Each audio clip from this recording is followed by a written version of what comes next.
Tam na ulici ľudí pýtajú sa, jak sa darí. Pravdu mi nepovedia, lebo sú moc slabí. Viem, že za mojim chrbtom na mňa pičujú.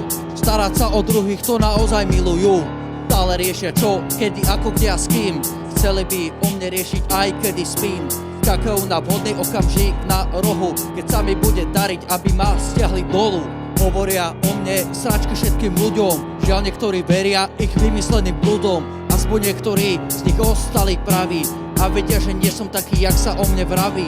Nikto by ich nepočúval, keby o mne nevraveli. Gossip homies, všetko by mi závideli. Musia o mne navymýšľať svoje nové stories. Mohli by o svojich klebetách občas popremýšľať.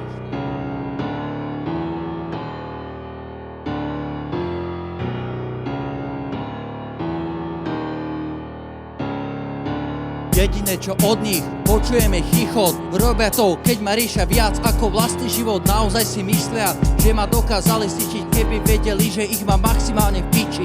Pre nich urážky majú životnú podstatu. Z toho dôvodu sú oproti mne vždycky pozadu. Nemôžem za to, že si nevedia splniť sny. Jediné, čo vedia mať, sú ohováracie dni.